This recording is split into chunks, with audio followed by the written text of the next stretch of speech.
Здравствуйте! Вы смотрите программу «Секреты татарской кухни». Хотя сегодня, возможно, мы узнаем не только кулинарные секреты, но и некоторые секреты музыкальной жизни республики. Потому что в гостях у нас замечательный певец Салават Миниханов. Привет, Валера. И в первую очередь я хочу принес куштанеш. Я вижу Вы знаете, что такое куштанеш? Нет, я с трудом понимаю твои слова. Куштанеш – это основной элемент в татарской кухне. То есть, если приходит гость, он обязательно приходит с куштанешем. Здорово! Браво! И, конечно же, я вам хочу подарить свои диски. Это мой первый альбом. Это мой второй альбом «Анот Мамина» и сборник видеоклипов. О, сборник? Да. Я думаю, в следующий раз, при следующей встрече вы уже наизусть будете знать все мои песни. Конечно. И спою тебе твои песни. Спасибо. Спасибо.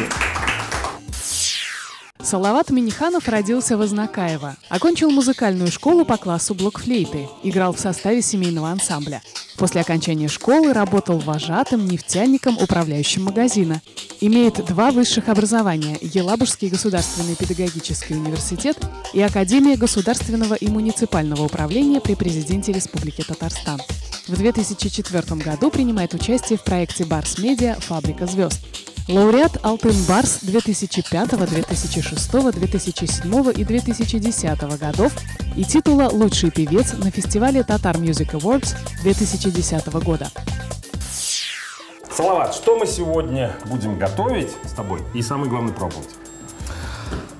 Сегодня мы будем готовить блюдо кочевников.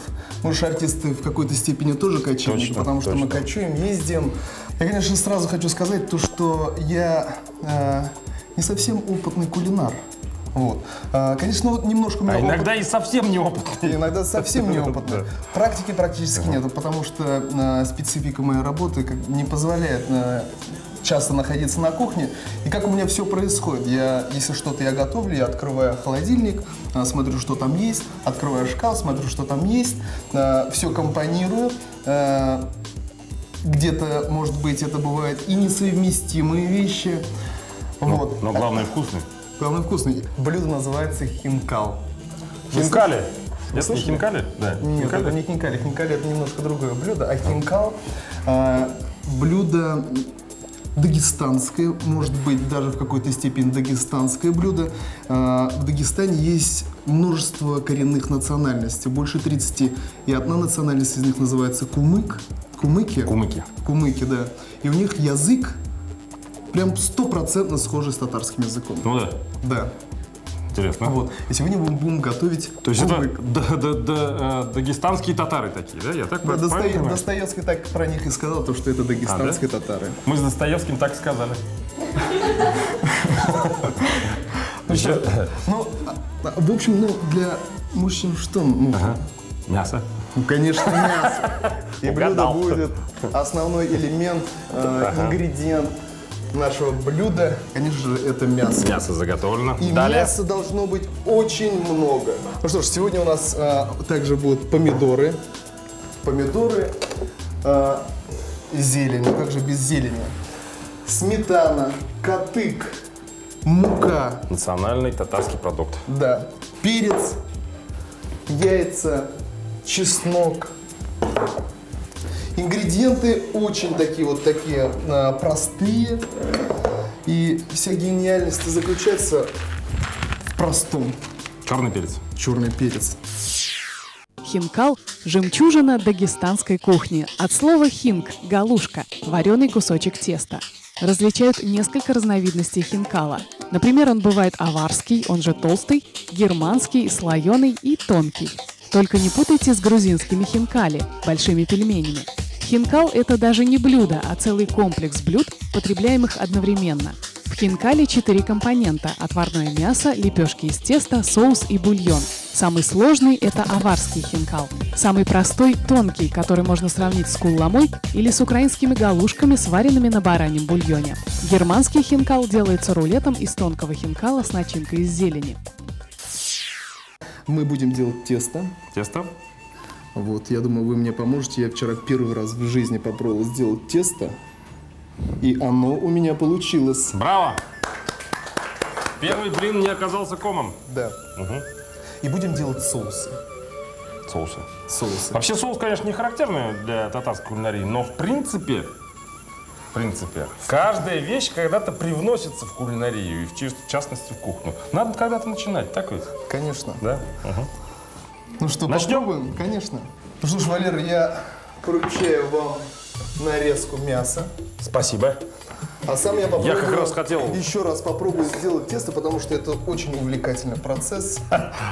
Оно, в принципе, можем поменяться, вы тоже можете попробовать. Хорошо, согласен. Когда первый раз сам попробовал готовить? Тебя дома кто-нибудь готовил? Конечно, дома готовят. Я дома бываю редко, конечно. У меня отец очень хорошо готовит. У меня отец на пенсии, мама у меня пока работает. И постоянно на обед отец у меня готовит и котлеты, и гуляш, Ты и смотри. так далее. Может, Первый мужчина раз готовит? я приготовил солдатскую картошку, так отец называл мундире. картошку, которую он жарил. И он нам сказал: дети, если вы приготовите солдатскую картошку, я вам куплю мопед. О! Обалдеть! Вот это ход! Мы его Вот приготовили. это тонкий ход, который могут взять на вооружение все родители. Хочешь заставить ребенка, научить ребенка готовить?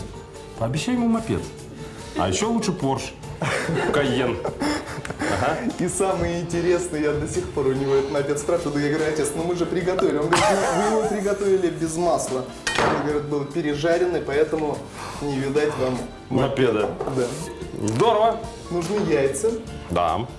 Это часть спинки, самая нежная часть тушки, так сказать, да? Да. Потому что я специалист в мясе, разбираюсь, понимаю. Ты учился на Я- раздельщика мяса? Я знаю, какие части есть и какие нужно применять для супа. У меня есть магазинчик, где мы продаем мясо. Какой ты молодец! Так ты не только поешь. Ну, так, Ну, так. конечно. Ага, понятно. В наше время певец, говорит, это так, для души. Да. А на самом деле, говорит, магазинчик мясной. И Ага. вот разделка мяса, в принципе, имеет... Ну, как мясо разделаешь, ну, соответственно, так его и продашь, да? То есть мясо должно быть красивое и позиционируешь его. Вот спинка. Некоторые даже и не понимают то, что спинку нужно брать. Все просят, может быть, какой-то мякоть, например, да? Бедро там и так далее. А самое нежное мясо здесь. Все-таки спинки. Да. Раз. Мне кажется, одно яйцо хватит. Да, я считаю, что хватит. Если тебя интересует мое мнение, то хватит. А ты сейчас что собираешься, как собираешься делать? Я его хочу Аэрацию? с чем-нибудь. С молоком? Или с водой? Или же с водой. Так? У нас был семейный ансамбль. Мы с братом играли на курае. Мама у нас пела. Отец замечательно играет на гармонии. И мой младший брат играл на маракасе. На маракасе? Да. Слушай, такой интернациональный. И человек, который выходит на сцену, окунувшись в аплодисменты, влюбляется в Ну, сцену. конечно. Этот яд проникает в тебя на всю жизнь. Да. Ага. И все хочется больше и больше аплодисментов. Я пошел в музыкальную школу, отучился. После чего, конечно же, в музыкальное училище или в институт культуры я не пошел. Я пошел учиться в педагогический университет. Тесто для хинкала мы с Салаватом Минихановым сделали так. Муку высыпали горкой на стол, сделали ямку в центре, всыпали соду, соль и потихоньку добавили воду. Замесили. При необходимости подсыпаем муки, то есть месим по принципу, сколько теста возьмет муки. Ну что ж, я думаю, у меня тесто уже готово. Вот в таком состоянии оно должно быть. А я мясо нарезал вот такими кусочками. Все Нормально? отлично. Вода у нас кипела. Нет еще пока. Нет еще? Чуть-чуть. Чуть-чуть, да? Ну и надо будет положить, соответственно, мясо туда, да? И тесто нужно убрать на минут 5-10, чтобы оно расстоялось. Ага. Мы делаем бульон, 2 литра воды и килограмм-полтора мяса. Килограмм-полтора мяса на 2 литра воды. Это практически 1 к 1. Мясо у нас как приготовится, да? Часа 2 мы подождем. Мясо приготовится, мясо мы уберем. Останется только бульон. В этом бульончике В этом бульончике мы будем варить хинкал. Ну, пока готовится мясо, может быть, ты нам сыграешь на своем любимом курае? Конечно. Просим.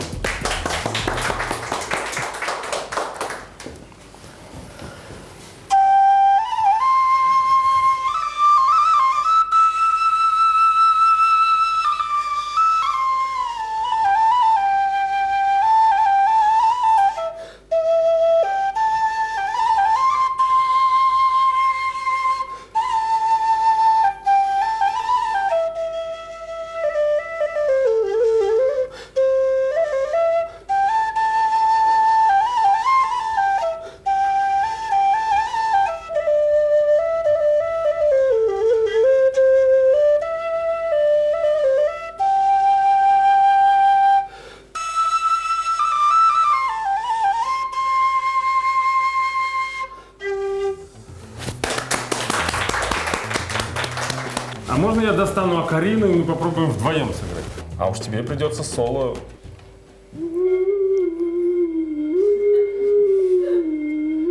Старинный, как ветер. это, нанайский напев.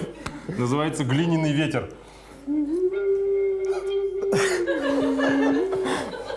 Я не знаю даже что. Давайте попробуем.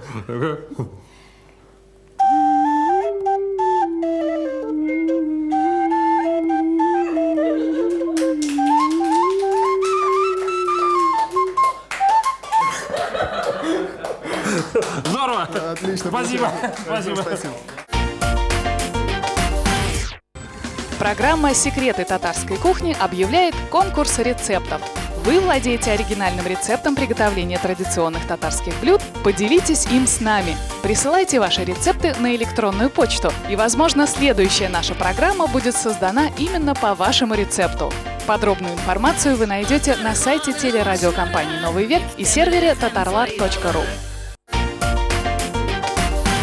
Мы перейдем к процессу изготовления соуса. Соус у нас будет двух видов. Это самое важное, я считаю. Один будет чесночно-томатный, а другой будет просто чесночный. Здорово. В определенный момент у тебя уже был свой бизнес, и ты решил пойти на большую сцену. Да. Как это случилось? Мне очень хотелось петь.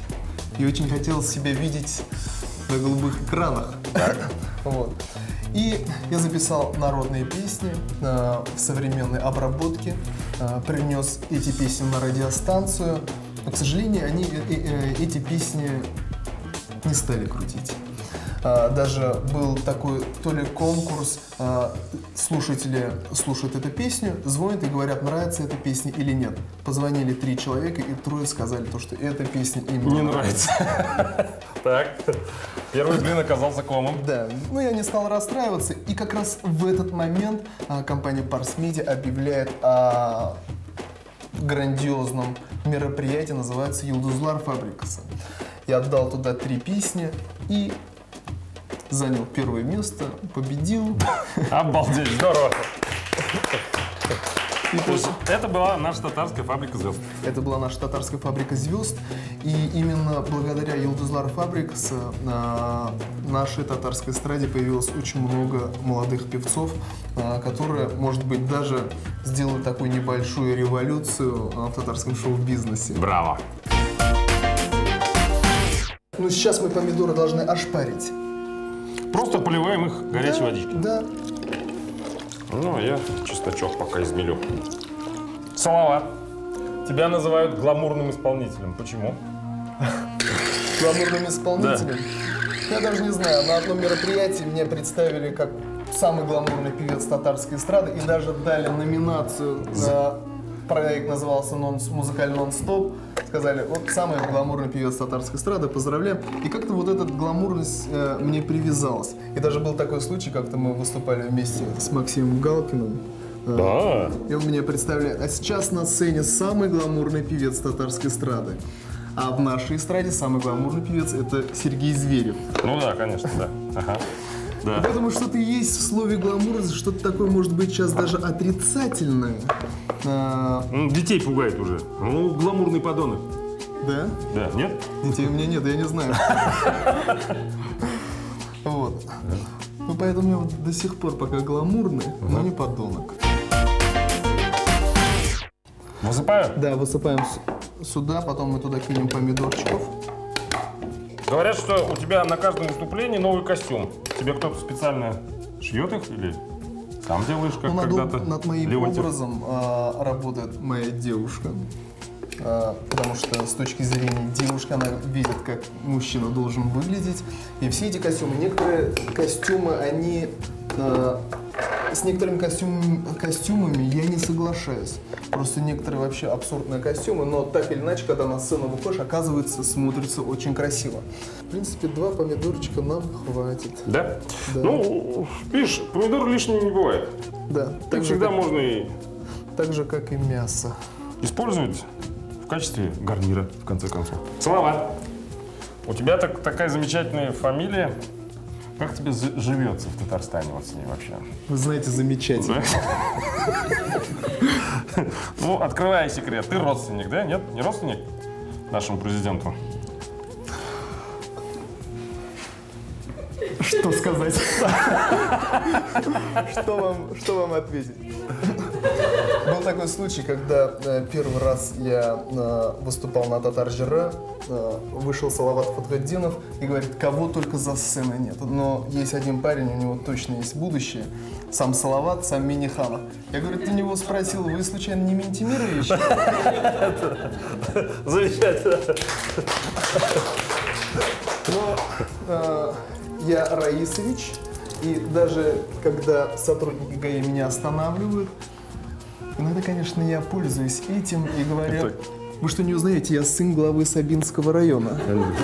Они говорят, Мой папа не желаете ли мы вас проводим до места? Да. Так не говорят? А теперь то, что они все знают, то, что я Салават Миниханов, и говорят, ваши документы. Вот так приходит земная слава. Пробуем? Попробуем. Эх, глубину, когда ухнем. Эх, Ухнем, еще ухнем. Высыпаем чесночок. И заливаем это все катычком. Да. Немного. Немного? Достаточно. Это, стоп, ну я перевожу это. В принципе, кто как делает. Например, мы сделаем так. Можно добавить сюда и зелени. Но зелень мы не будем добавлять, мы зелень положим возле мяса и возле хинкала. Пюре из томатов и чеснока и добавляем сюда сметаны. Вы знаете, Александр Дюма, когда приехал в Россию, Да-да-да. он здесь и был и в Казани, и по Волге он направился в сторону Кавказа, и его баловали разными блюдами и вынесли ему хинкал. Да? Да. И когда вынесли мясо, потом вынесли хинкал, он говорит, это же яд. То есть невозможно такие вещи совмещать из теста и мяса. А потом, когда уже вынесли бульон, он сказал, а вот и противоядие. Ах, вот так вот, смотри, тонкая вещь. Между прочим, это вот как бы присуще татарской кухне, да? То есть есть очень плотные вещи, которые, казалось бы, ну, так должны плохо влиять на организм. Они сытные, но они от них становишься толстый такой, да, как бы.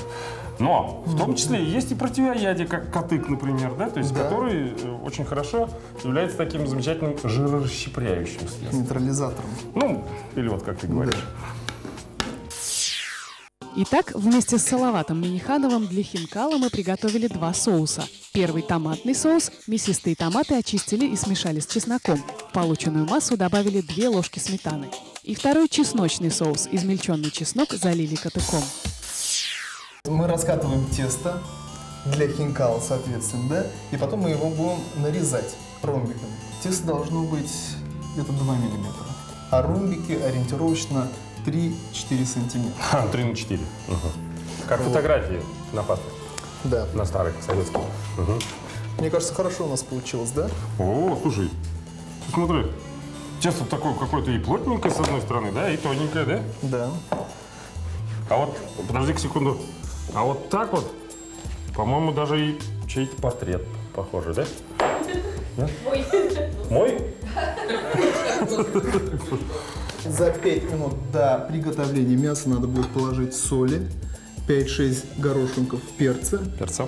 и 2 лавровых листа. Смотри, не ошибись, надо было добавить. Так, сейчас сделаем ромбики. Ну что, посмотрим? Посмотрим. Ну как? Прекрасно. Аромат чудесный. Да. Ну что, вылавливаем? Убираем все мясо, да? Все мясо убираем, да. И перец уберем, и лавровый лист уберем. Да? Оставим только чистый бульон. Ну Так. что ж, мясо мы вынули, у нас практически все готово. Бульон у нас отдельно есть, но мы в казане мы оставили немножко бульона. Это для Того, чтобы запустить хинкал. сам хинкал. Вот. Я думаю, у нас все хорошо получится. Давай я тебе помогу тоже. Это готовится очень быстро, минут 5. Ну, главное, чтобы не слиплись. Главное, чтобы, да, не слиплись, да? Да. Ну что ж, у нас все практически готово. Как вы поняли, здесь все это готовится очень просто. Все уже буквально 5 минут тесто хинкал Посмотри. побывал в Да? бульоне. И Кипит он уже замечательно. Ага. готов. Так. Мы его выкладываем. Мы его выкладываем, да. Вообще, я бы вот сделал так вот. Можно я покажу? Давайте. Вот смотри. Я бы вот сделал вот так. Так, как едят куламу в Татарстане. И помакал бы вот, например, вот так вот. Вот так бы. Вот так вот. Зависит, рукой ты ешь или же вилкой, зависит от того, насколько ты голоден. А что, заметно, да? Так, попробуем, что у нас получилось. Обалдеть. Очень вкусно. Так, макается в соус. Кстати, тот соус, который вы сделали, вы тоже попробуйте. Я его тоже попробую. Все для тебя, дорогой. Ну как?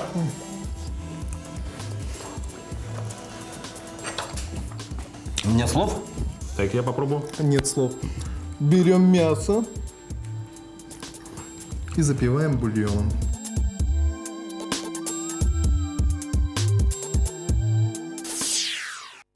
Все 4 компонента хинкала – отварное мясо, лепешки из теста, соус и бульон – готовы. Есть особенности поедания такого блюда. Берут хинкал-лепешку, макают его в соус, откусывают, запивают бульоном, затем берут кусок мяса. Очень вкусно. Очень вкусно. И в принципе это можно соусы делать какие угодно. Мясо можно готовить и баранину. В принципе можно делать даже из птицы. Тесто, вы видели, как мы его делали. Да, мы его делали делали. Я его делал второй раз в жизни. И самое интересное получилось. Главное верить. Главное верить в успех. Ну что ж, мне остается только напомнить, что сегодня один из замечательных секретных рецептов кулинарии дагестанских татар готовил для нас замечательный певец Салават Миниханов. Спасибо. Спасибо.